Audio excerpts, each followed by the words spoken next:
Friends, I'm excited to share new additions to Sonia G's Keyaki Kakishibu series for both eyes and face sets. And a huge thank you to Sonia G and Beautylish for sending these complimentary.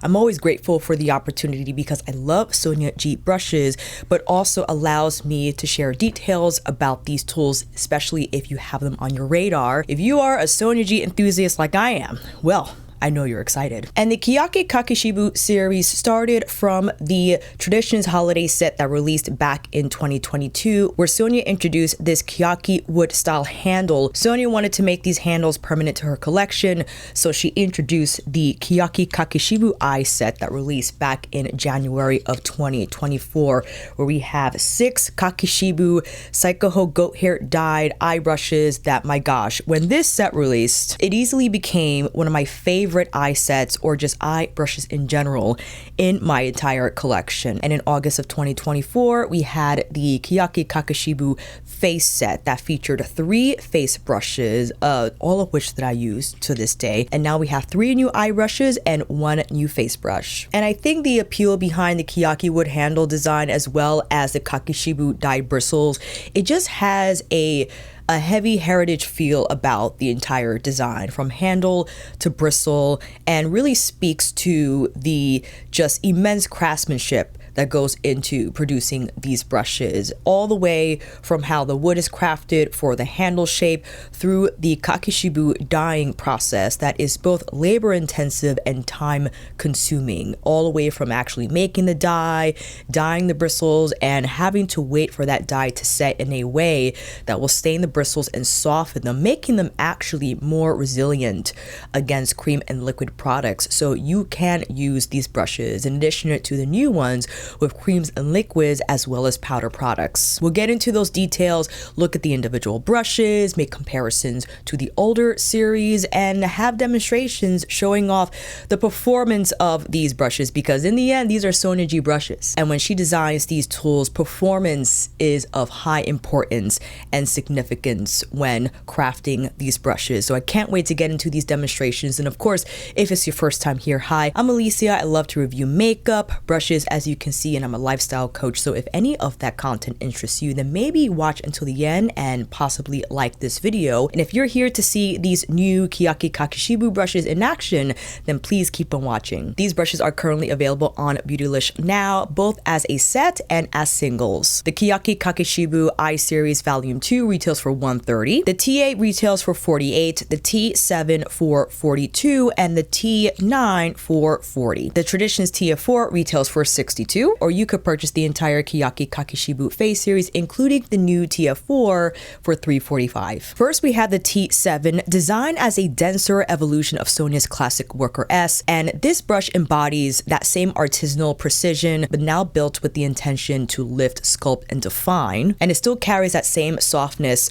from the Kakishibu dye bristles. And if you want to see that next to Worker S, this is from her Fundamental series, which, interesting, right? This is a different wood. I believe it's walnut, if I'm not mistaken, but the silhouette is flipped for the Keyaki Kakishibu series. And again, here are side-by-side comparisons for the head shape, and you can see from profile that there's a lot of body in the T7, but it comes to this nice fine tip. And Sonia had mentioned on her blog, which by the way, I would highly recommend that you check out, sweetmakeuptemptations.com, where Sonia goes into in-depth detail all the way from how these additions came into fruition and comparing these brushes to other brushes in her collection, and also just sharing her thought process behind the why behind these different tools. This one in specific, Sonia mentioned she wanted to create a brush for lay down outer lid color, and will also bring that color through the crease that we'll see in the later demonstration.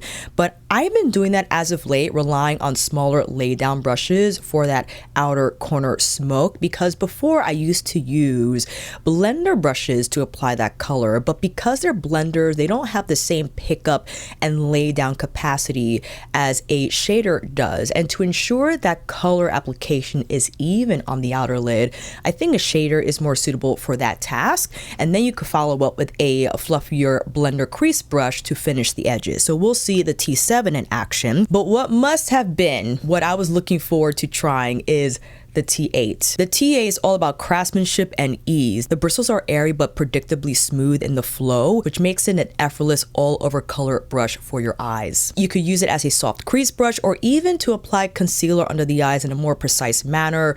As I mentioned before, because these Saikaho goat hair bristles are Kakishibu dye, they have a little more resilience against liquids and cream. So if you want it, you can use the T8 to apply your concealer right here under the lower inner part of your under eye, or to sweep it on the larger region of your under eye, and you could even follow up with powder for light setting here. Now, the reason why I was delighted to see this shape, because I also thought of from the original series to T3. So side by side, they're similar in shape, but you see the T8 is significantly larger. And although you see that same round shape, the T8 has significantly more body than the T3. The T3, I would say, when the first eye series was released, I loved it for outer lid application like you can achieve with the new T7, because that round barrel shape picked up shadow well, and you could also take it through the crease. But because this is a smaller brush and the tip is significantly tighter than what you see now with the T8, crease application was a lot more precise, which might be a more favorable brush if you have smaller hooded lids, because if you don't want the color to travel up too close to the brow or get out of hand, then I understand how the T3 will be perfect for that blending task. But for me and my larger lids and how I've been gravitating towards one and done eye looks, just relying on a single shadow to provide that color and haze, the T8 is a dream come true. But that doesn't mean it totally knocked out a few of my favorites, such as my beloved Jumbo Blender. Now, this is more of a shader brush, a dense shader brush with some blending capacity, because you see it has movement there.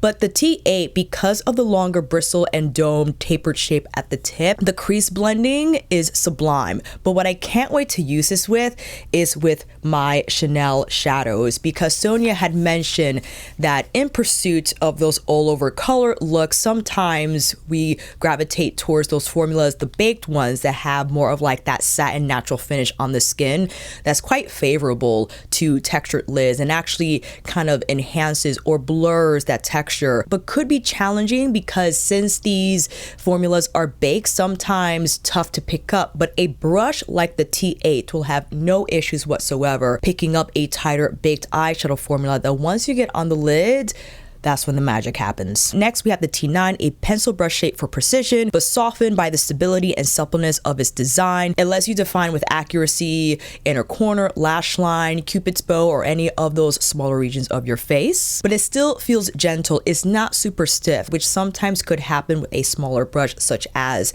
the T9, but you see just great flexibility at the tip, but that doesn't mean it's flimsy. It's gonna lay down color, again, as I said, precisely, like along the lash line or even on smaller regions of your face where you need that precise work for color placement. Are you ready? I know you're not ready. Finally, the TF4. This is like the do-it-all cheek brush. It could highlight, it could contour, it could blush drape. It has that flexibility without it feeling flimsy on the skin, which leads me to try this with the YSL blush in Chili Crush, because that powder blush is quite pigmented and needs a lot of maneuvering. And to have a blush brush this small, I say blush brush, but I should really call it a face brush, because you could use it for several tasks on your face, on the cheeks, however you want to go with it. What an incredible addition to the TF family, because you have these incredible sizes, but now an even smaller cheek brush to fit between the TF2 and the TF3, right? I know it's a TF4, but shape-wise, you got right in between these guys, and my goodness, I will just be good with these forever. That's not true. I love my Bobo, Kakishibu, Yoshiki, Koido brushes as well. They all play a role. They're all my favorites. It's hard to choose, but having a shape like this is especially advantageous if you're one to apply eyeshadow as blush or even an eyeshadow as a shimmer. So now the brush is small enough to get into those smaller pans, especially if we're talking a mothership palette, although those pans are quite large, but now you don't have to worry about cross-contamination, or even in a small pan like what's found in the Hourglass Holiday palettes, or just one of their face palettes in general, that you can be confident in kind of getting a nice swirl on without touching the other pans on either side, and just be confident in that color pickup and blend. But again, see how it has flexibility, but it's not so flimsy that it just collapses on the skin. It's going to give you a great blend. So can't wait to see this in action. So that will lead us now into the demo. I have portions of my face without makeup on, so I could deliberately show you how these brushes can be used with both powders and liquids. So with that said, let's get into it. I wanted to first test the T8 with concealer, but even though this can work with liquids and creams, I will still prep the product on back of hand first and not apply the brush straight on skin. I'm running out of my Gucci concealer, by the way. So lightly whisking it here, and these brushes were already washed just so we can see their full fluff capacity. And you can see how it lightly applies concealer, especially if you don't like a ton of makeup under your eyes. You will like a little more control with that application. And because these are natural bristles, they will absorb more product than a synthetic brush will. So if you're one to control your makeup placement, you don't want a ton under the eyes or on any parts of your face, then you might want to consider using a natural hair brush. But be wary, because when using creams and liquids as well as powders with the same brush, you have to be diligent in making sure you wipe off the brush between applications, because if there is residue product on the bristles, that can make the bristles quite heavy and then interrupt their performance, especially if you go with a bristle that has cream or liquid still on there and you go in with the powder, the application and blend can turn out muddy. So I'm gently wiping that brush on my towel softly, not too much pressure. And now we could follow up with a powder. And again, as Sonia had mentioned, you can use the T8 to lightly powder that area that you just need setting on and don't want to overwhelm the entire region with powder. And this allows you to be more precise on areas such as around the brows, right under the eyes, under the lash line here. And this brush is incredibly soft. There's no prickling as I pounce it here under the eyes. You could even sweep it lightly and achieve a little bit of buffing here around the brows or even under the eyes. I like to go around my brows because this portion surprisingly can look a little porish. So this is to blur out a little bit of that texture that I have around the brows and between. Well, we love that. Moving on. I also have this summer koi set on standby, and I could also make this comparison when demoing the T9, but compared to the smaller brush found in the summer koi set, you can see how the T9 is smaller. So it's going to be more precise, but it's a similar shape to the pencil brush in the summer koi set. Now, you know how much I gushed over the new Chanel eyeshadows and how I'm just head over heels for this like toasty copper shade. We'll go in with primer first. I'll let the primer set and we can now see the TF4 in action. And as I had said before, well, I want to do a few things actually. I'm sorry, I'm all over the place. I want to test this out with the YSL blush, but I also want to test this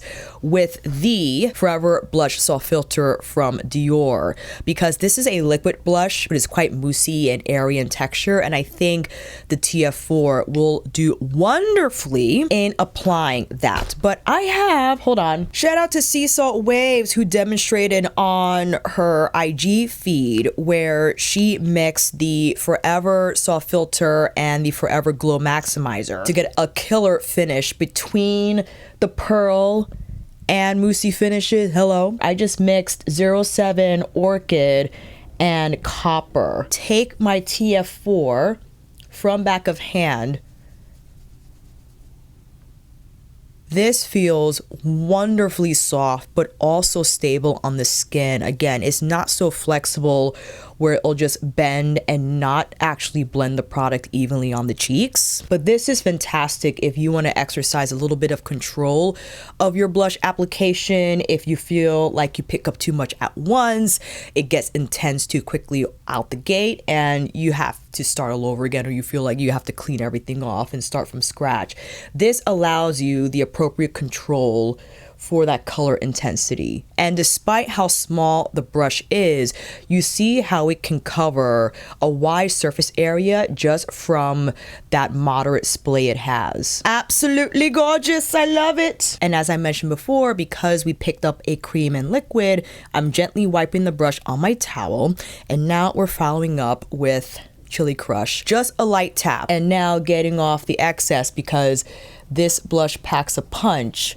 But I wanted to demonstrate how versatile the TF4 is despite its small size, because it will get around the cheeks. I'm telling you, man, like this blush, I know this is supposed to be about the brush, but golly, a little goes a long way. But you see how the brush can bring the color all the way around wherever you want it to go. And I'm actually gonna place some here on the Dior side because I got a lot to go around. And if you have the entire face series, this is where the TF1 comes in, right? If you just wanted to take off some color, if you applied too much, because I certainly did, not because of the brush, but because I just picked up too much. But there you go.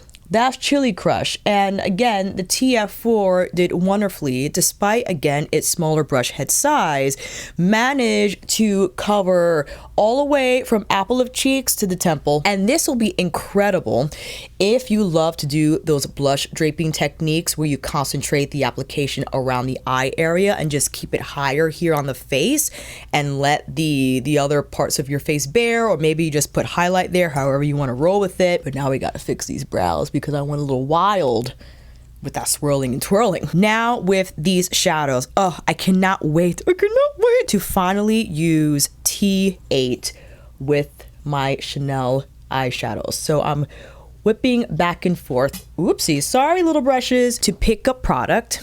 And I'm taking the tip of the brush right on the lid, because despite the bristles being quite flexible there, I think I picked up enough product to begin the lay down, the first draft, if you will, for this shadow look. And already, this is what I was anticipating. Just enough color, but it goes from lash to crease in the most effortless fashion. And if I wanted to get more color, I'll concentrate the barrel of the brush. Instead of picking it up here, I'm picking more color up on the side of the brush. And then I can place it sideways here to get even more color on the lid, turn the brush now to the tip, and whip that color through the crease. I can't tell you how satisfying this brush feels on the eyes, because you feel the body of the brush, especially when you lay down that first serving of color on the lid. But once you begin moving and grooving, it's soft, it doesn't move the skin, but it still has great diffusing capabilities that still leaves you confident in the color not running away from you. You can still exercise tremendous control over the application of your shadow. And do you see what I mean? My gosh, this is has this easily become my favorite Sonia G eye brush on my heavens. Now, if you're wondering about the T6, I could do the same with the T6. The issue I have is because it's more dense compared to the T8, I can get that nice lay down across the lid with the tip of the brush. It might be a little wide if I get side of brush on my lid, and I could also run the tip through the crease. It can be a little large, and it doesn't have the same outcome as a brush with this barrel tapered shape. Because it's quite wide and large, I think this is more suitable for the after diffuse, like a finishing brush to get on the edges of your shadow and to soften them after you've applied everything.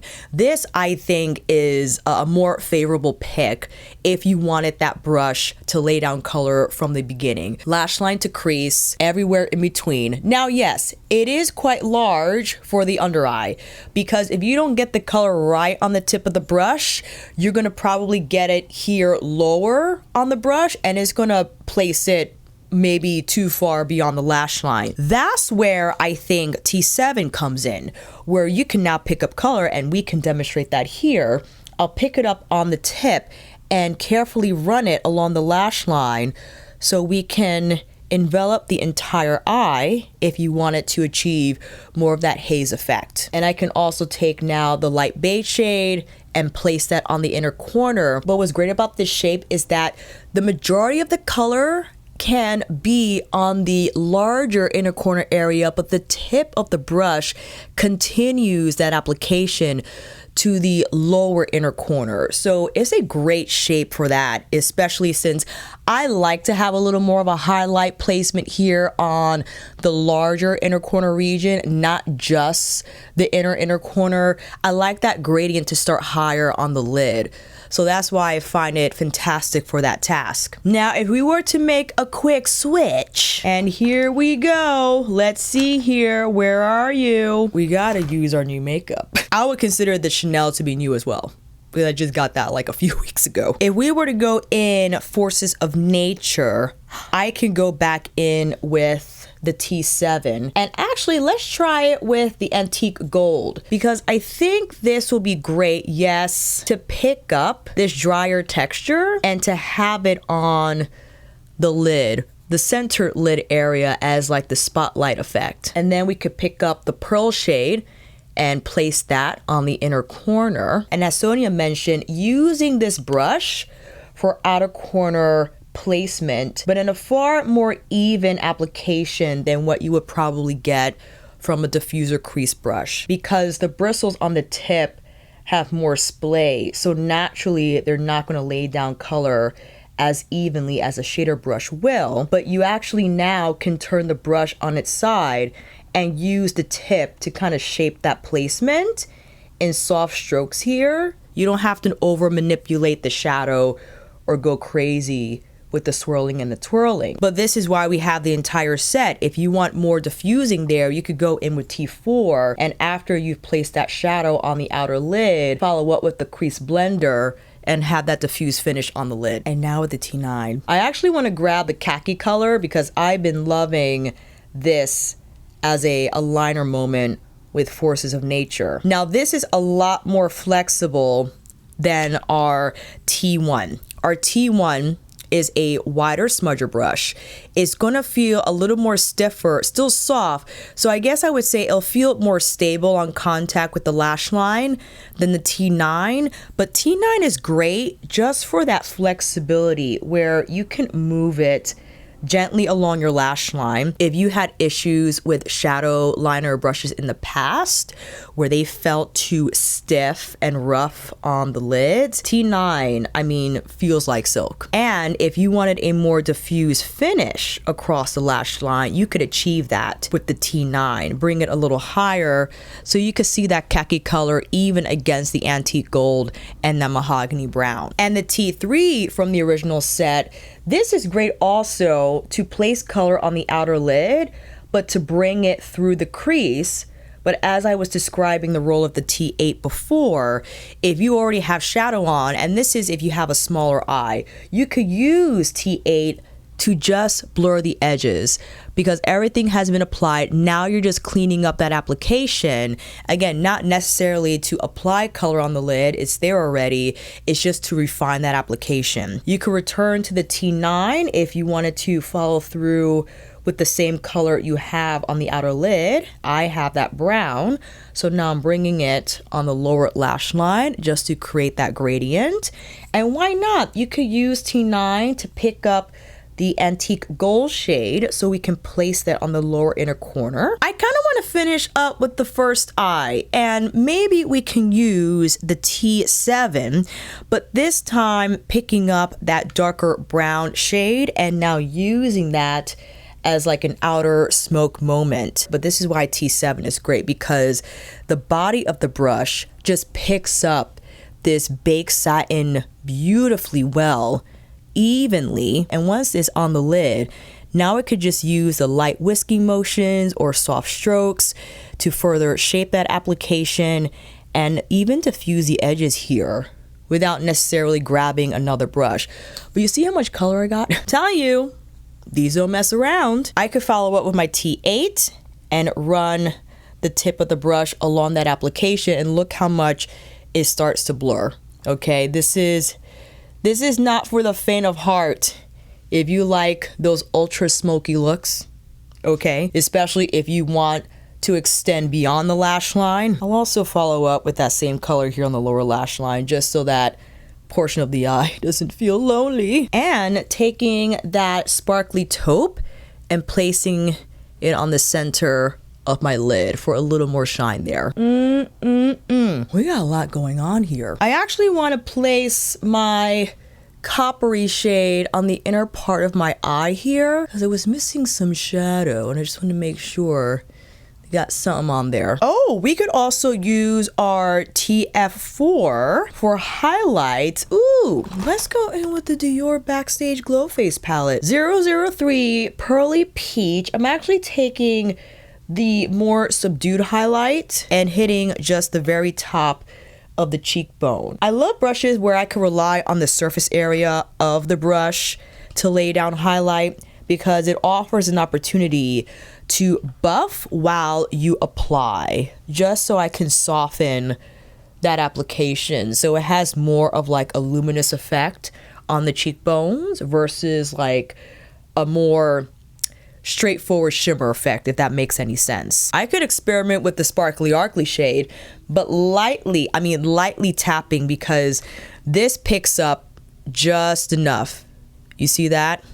Okay. And I'll just, my goodness, this Sparkly Arcly shade does not play around. The TF4 successfully picks up just enough so it doesn't overtake the entire cheekbone. We're keeping it tight on this portion of my face so the sparklies don't travel too far. But what I'll do now is carefully wipe the brush, so I'll take excess product off and then just kind of strike where I placed that sparkly highlight to clean up the application. There you go.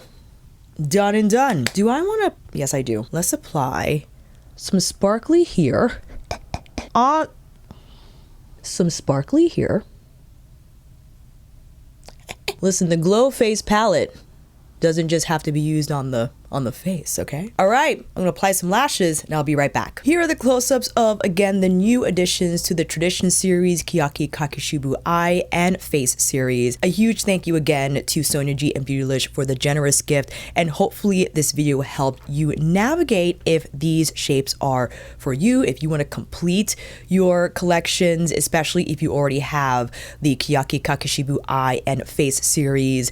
They are fantastic solo as well. If I were to choose one brush, and this is coming from the perspective of someone who does the makeup like she does and who has the eye shape like I do, the T8. T8 is MVP for me. It's unlike a brush I have in my collection because I either have the one and done brushes that again are like the Jumbo Blender. They have that wider shader shape from the base of the ferrule and they still have movement along the tip, but to have this barrel shape, the length, but also that flexibility that just allows for great laydown application but fantastic blending at the same time. I mean, this is best of both worlds. And again, for someone like myself who's been gravitating towards the one and done looks, taking full advantage of shadows that just can be laid all over the lid from lash line to crease, and also to feather the edges of the shadow as you've seen before in the demo, use it for concealer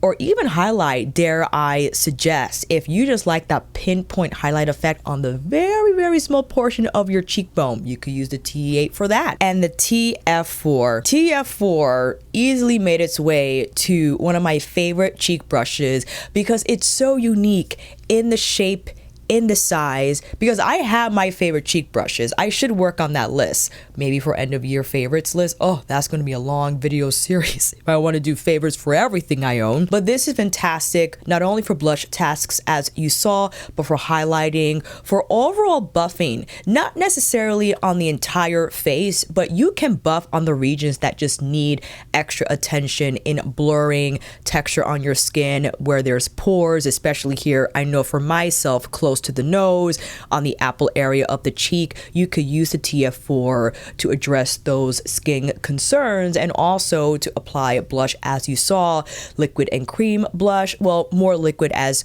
you saw in the demonstration where I use the Dior liquid shadows. And I could show you here, I ordered the Soshe Blurring Pillow Blush Refill in Speakeasy, fresh refill. Okay, if you want to see what the TF4 can do with the texture like what you see here. Perfect. Well, what do you know? I couldn't have predicted a more beautiful pickup. So we can see that the TF4 also works with these cream moussey textures. And I've expressed my enthusiasm over the Soshe Blurring Pillow Blush formula. I think it is exceptional and perhaps one of my most favorite blush formulas that I encountered in 2025. You could see the versatility in the TF4, where it works with various types of textures for the cheeks, whether it be blush, bronzer, contouring, and highlighting. I didn't demonstrate bronzer or contouring. I mainly just stuck to blush and highlighting, but you can probably predict that the TF4 will offer a more precise laydown of color, especially if you were to keep it right here into the hollows, but be assured that it will move the color successfully in a way that will appear more blown out. It's not going to be as blown out as, let's say, if you went in with the TF2, right? Because this is a larger brush, far larger splay when in contact with the cheeks, and of course the TF1, which people do use with bronzer, because if you want more of like that blown out sun-kissed effect, that is definitely achievable with the TF1, and something you're not going to get from the TF4. It's just too small of a brush for that effect on the face. Again, depending on how you like your makeup to appear on your skin, the techniques that you favor, the type of skin that you have, all considerations to make before purchasing. But again, I just appreciate the opportunity that I am able to receive these complimentary, so I can demo with the brushes, show them with different textures and how they apply and work on the skin. And again, so happy to have these tools. Perhaps one of Sonia's best collections. The Traditions series in Sonia's catalog is definitely one of my favorites. Just from an aesthetic point of view, you can't go wrong with the Keyaki wood, specifically Keyaki Zelkova Serrata wood, native to Japan, and of course the Kakishibu dyed Psycho goat bristles. Aesthetically, it is a dream. Again, it has this strong heritage element about it where it speaks to the legacy of brush making in Japan, and the minute you see the brush, it immediately pulls you into that history, and I think it makes you more curious about the process that goes into creating these tools just beyond face value. So let me know below if you already placed your order. If you're thinking about it, maybe you're waiting closer to the holidays, if you're getting one, or you're thinking about the bundles. I would love to know down below. And if you made it this far, please consider subscribing by clicking that thumbs up. It helps me tremendously in letting the YouTube algorithm know that I'm worth watching. I will now also recommend my videos to other food enthusiasts like yourself to watch. Again, if you like this type of content, I would love to have you part of the fam, and you'll know when new uploads drop, especially when you click that notification bell. If you are a returning subscriber, thank you so much for the watch. If it's your first time, please stay, peruse the channel some more. Maybe I'll see you in this video here. I'll definitely see you down below in the comments for this one, and on here again next time.